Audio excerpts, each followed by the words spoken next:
Welcome to Gwinnett County Public Library Fiber Art Fridays.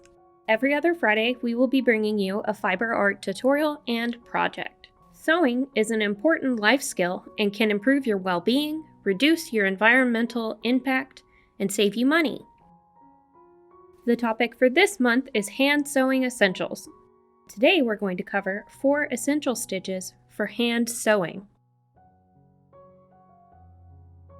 To learn these 4 essential stitches, we will be creating a stitch sampler.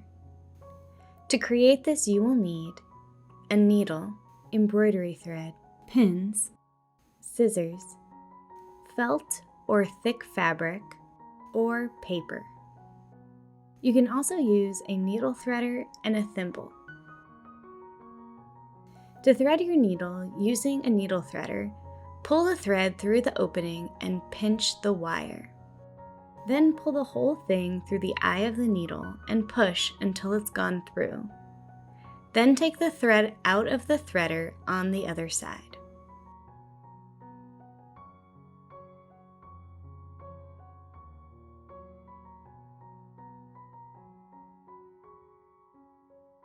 For each of these stitches, you will also need to tie a basic knot at the end of your thread to keep the thread in place.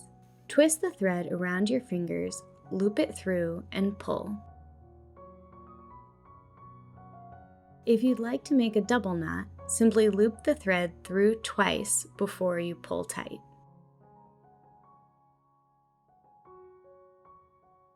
Now we're ready to make our stitch sampler. Our first stitch is a running stitch. Just a straight in and out all the way across your line. So you start with a knot coming through the back, and you go up and you go down in a measured stitch across your fabric.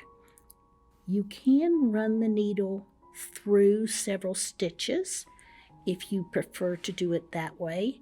If not, you can go up and down over and over again across your line. This can be used as a basting stitch or just as a gathering stitch as well. It'll hold fabrics together, but it will also, if you use it loosely, be able to gather fabrics. If you want to gather your fabric, slide the material along that thread. The material will then gather as you go. Make sure that you knot it at the end because that will hold your fabric together.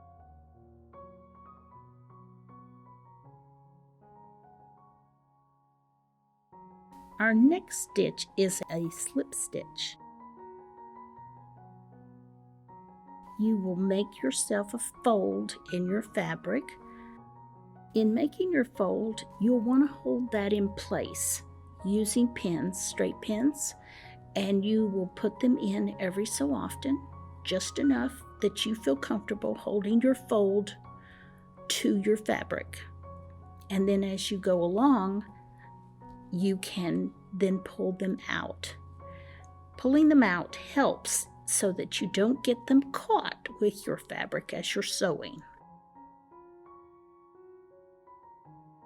Once you've done that and threaded your needle, put a knot at the end of your thread and bring it up through the back of your fabric into your fold so that you can then fix it to your material. You don't want to have to see the knot, so that way it hides it.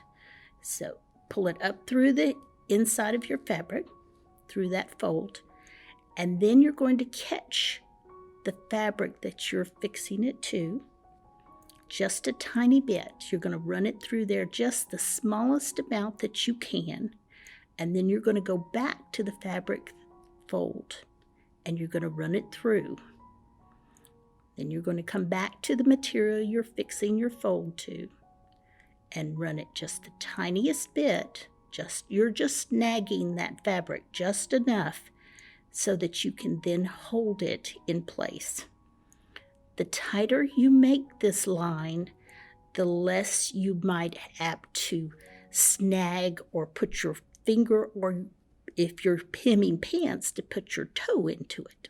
So the tighter your stitches are, the less you have the ability to pull it out. This stitch is just to be run along the top of the fold. It's literally going in, sliding the needle through the top of the fold, coming back out, and attaching it to your main fabric. You will continue the stitch all the way across. This is perfect for hemming pants or any kind of shirt hem or something like that. And this we will go on to and learn in our next video how to do this. And when you are finished, you put a knot in the end and you can run it back through your fold so that you don't see that knot.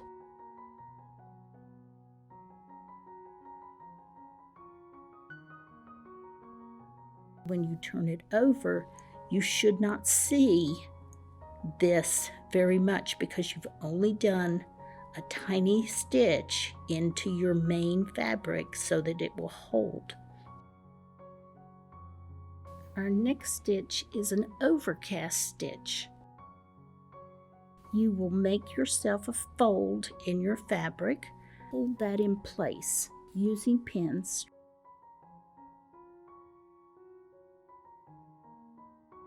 This one uses a lot of thread, so you're going to see this. It's very visible on your fold.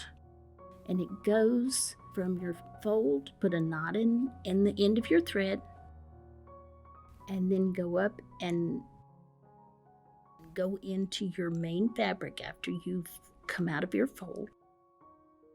And you're literally going to go down and catch your fold again and then angle up. So this is going to be a line of stitches that are angled across your fabric. This stitch can be used with material that you are laying flat on your fabric to attach it, or it can be used with a fold. This is a decorative way to make a hem or to fix something on top of something else. And when you are finished, you put a knot in the end and you can run it back through your fold so that you don't see that knot. Our last stitch is the buttonhole stitch. Make yourself a fold in your fabric.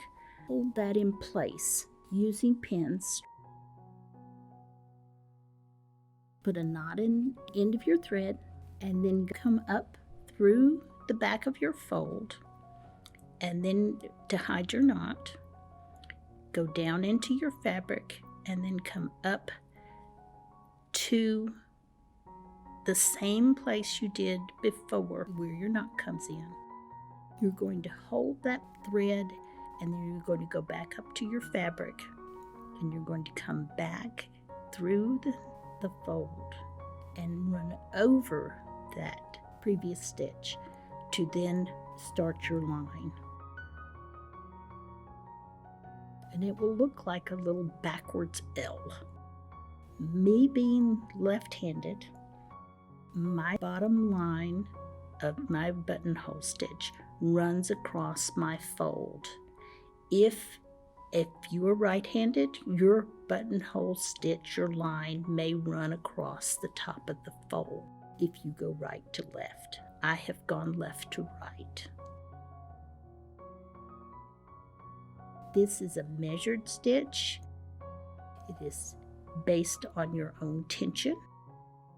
The more crooked your stitch is, your tension was off, and you pulled it slightly tighter or looser than your last stitch. Also, the more even your stitches are, the less it will be up or down. Mine may, of course, show that it has gone up and down slightly. This is used for a buttonhole. It's also used for decorative stitches in embroidery or on hemming. And when you are finished, you put a knot in the end because otherwise the thread will come loose.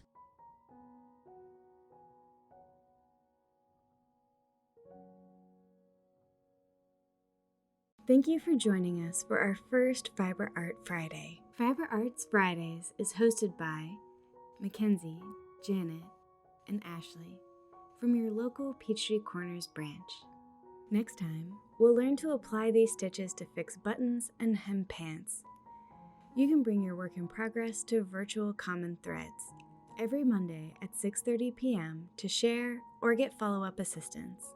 Find out more information about how to join in the description below or on the GCPL's website calendar for additional information.